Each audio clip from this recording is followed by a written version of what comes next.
Hello, my name's Andrew Brooks. Welcome to my YouTube channel. And this time we're going to be looking at the 1974 Wings trip to Nashville, Tennessee.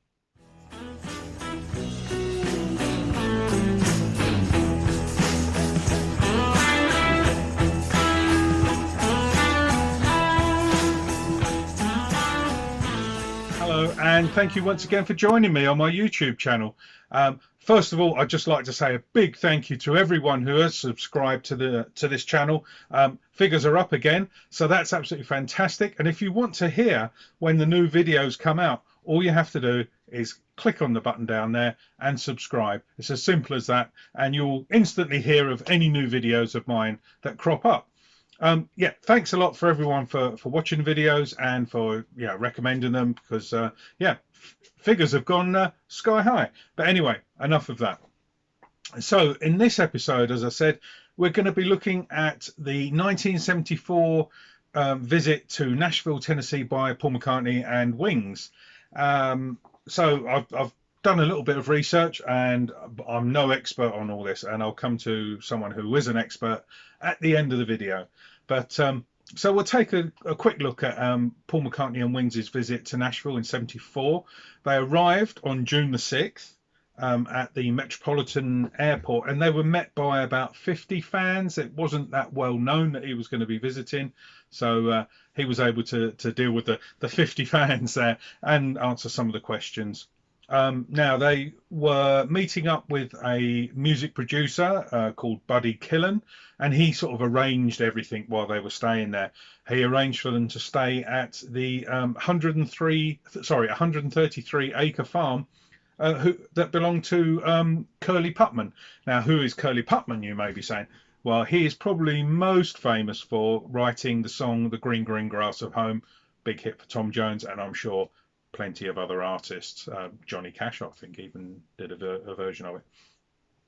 So yeah, he was a musician, composer who owned this massive farm, and the McCartneys rented it for $2,000 a week, and they stayed nearly 7 weeks. So that was a fair old chunk for old Curly there. Now, Curly went by a nickname, and his nickname was Junior, and it was known as Junior's Farm. Now there we are. That's where it came from. So anyway, the whole band eventually moved up, stayed in the main house, and there's an interesting video. Some guy on YouTube, I'm sure if you Google it or you look on YouTube, search on YouTube, you'll find it, and he's got some fantastic aerial shots of how it is now compared to how it was then. So yeah, check that out. I think it's something like Spa Guy or something like that, but yeah, check that out, because that's quite interesting. Now, as I say, the whole band stayed up there for the trip, and McCartney said it was mainly for relaxing, recuperating, and rehearsing with the new band. However, they didn't just do that. They did lots of other stuff as well. During their time, Paul and Linda were often seen out and about on motorbikes or in cars. They often visited drive-in movies, which is probably something that's not that big over here at the moment. Never has been, really. So obviously they enjoyed going to drive-in movies, and there's plenty of photos of Paul in like some sort of cowboy sort of shirt, riding a motorbike around. I think Linda probably took loads and loads. Check out your old club sandwiches. I'm sure you will find them there. And obviously Google club sandwiches for us oldies. Anyway, yeah, during their time there, they also visited Prince's Alley, which is an area, sort of a nightclubby sort of area, restaurants, nightclubs. And it was reported that during one of those visits to a restaurant, a captain's table, they had a meal there, and then they went on to Hugh X Lewis nightclub, and it was after visiting that Paul wrote Sally G. Okay, interesting.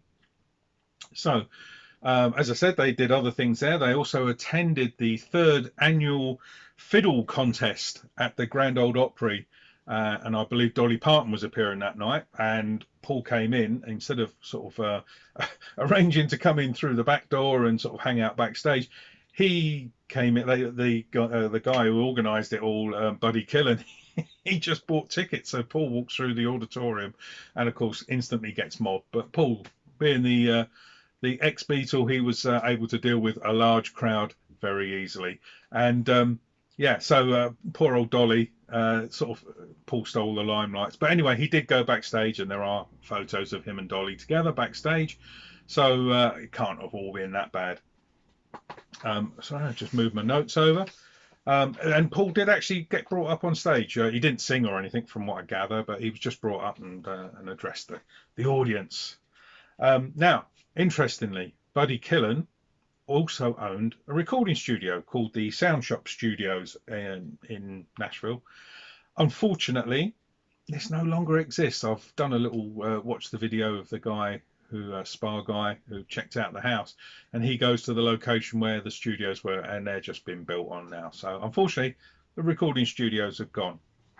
But Paul and the gang, they worked between 6 p.m. and midnight most of the time they were down there, and in all they recorded 8 tracks. They got 8 tracks down, and often using local session musicians, Lloyd Green, Johnny Gimbel, Bobby Thompson, the Kate sisters, and Tony Dorsey. Now, Tony Dorsey later became musical director for the Wings tour. There you go. Now, by all accounts, from what I can gather, everyone was just pitching in ideas, and everyone was happy to go with whatever ideas people pitched in.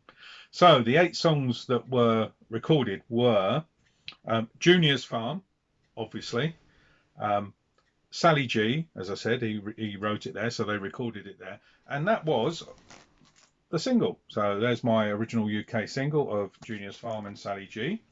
I have got other variations of it here. I'll just put my notes down. So this is a German copy. Unfortunately, they've stuck a dirty great big price sticker on it, so I can't get that off, but that's the German copy. There's the German single. And on the back, it's advertising more Beatles stuff. And there's Sally G on the B-side of that. My American copies, I have some interesting ones. I have a promo of Junior's Farm, and it plays mono on one side and stereo on the other. Not to be outdone though, Sally G also gets a release with a mono on one side and a stereo on the other. So yeah, so the single Junior's Farm, Sally G, that was all recorded in Nashville.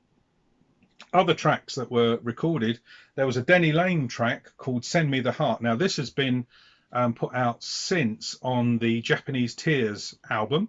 I think it's been remixed since the Nashville sessions, but it's effectively the track that was recorded there was put out, and obviously features Paul McCartney and Wings as well. So you have to check out Denny Lane's Japanese Tears to get that one.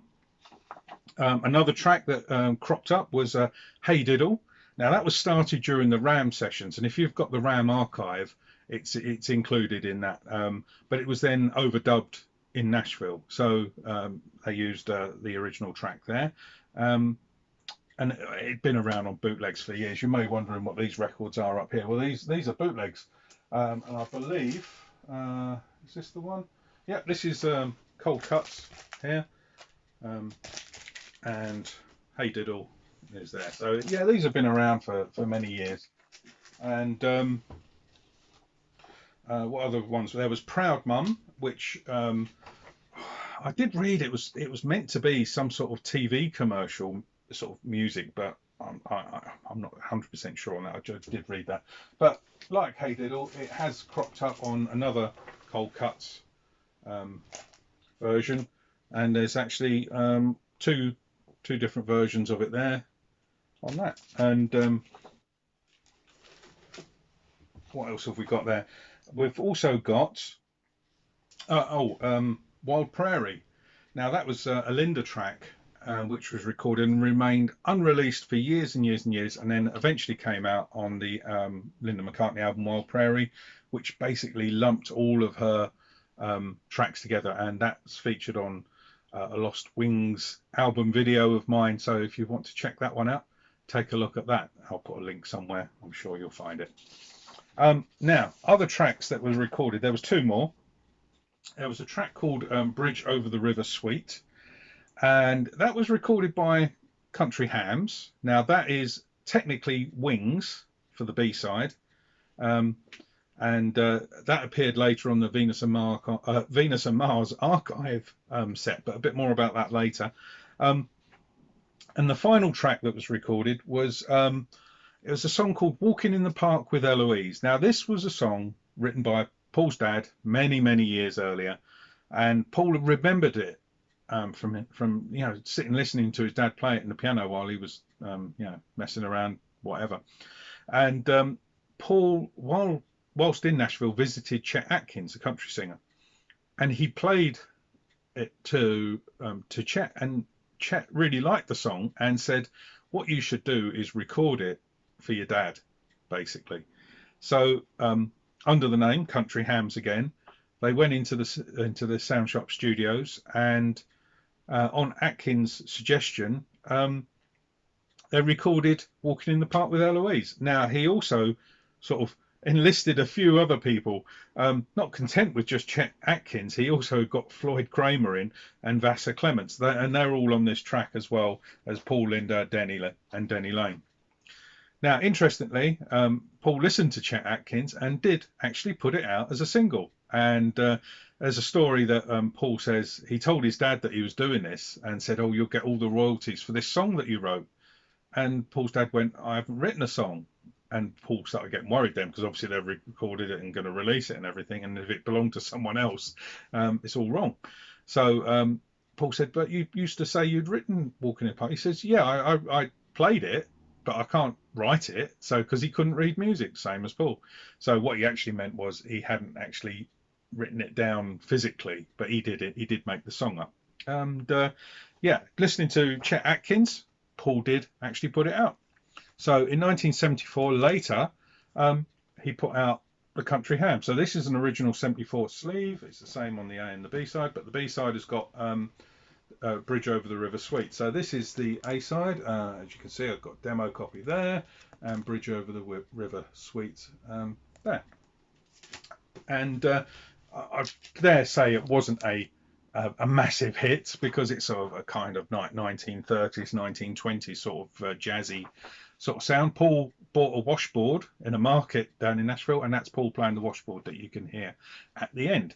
And Paul's dad got all the royalties for the A side, and Paul and Linda got the royalties for the B side, because as I've said before, you can have a rubbish B-side song, and I'm not saying Bridge Over the River Suite is, but you can have a rubbish B-side song and you get the same money as the A-side, because it all counts as the sale.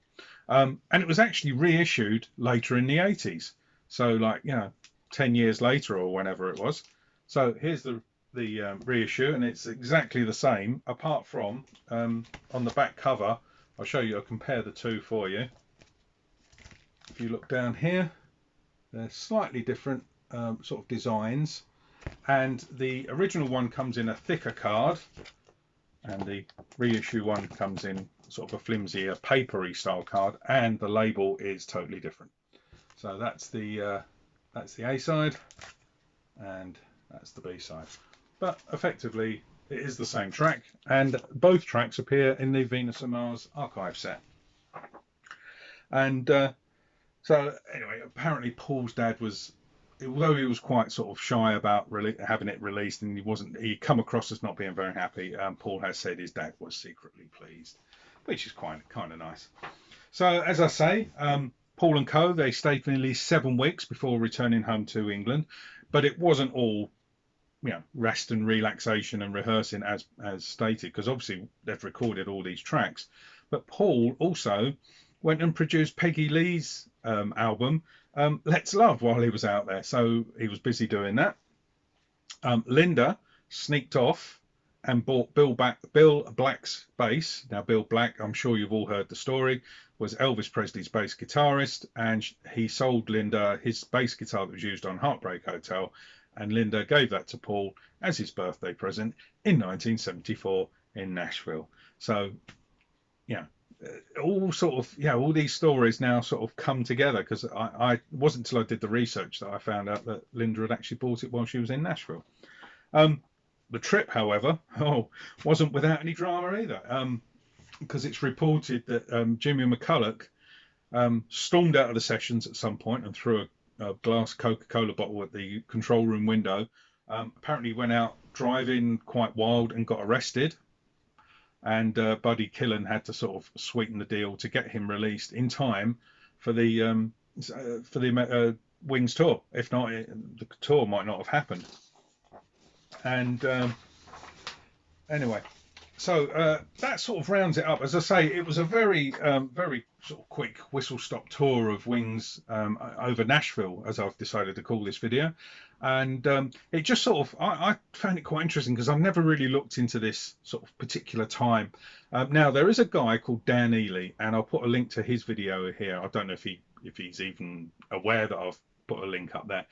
Check out his video. Now, Dan was in Nashville at the time when McCartney was there, and he tracked him down. He did a little bit of research, tracked him down, and after talking to other Wings members, presented Paul with his Rickenbacker bass. It's Dan's story. I'm not going to tell it here. If you want to know it, you're going to have to click on that link that was just at the top. Dan, if you're watching, hope you don't mind. I've included you in this video. Now, as I say, many thanks for everyone subscribing.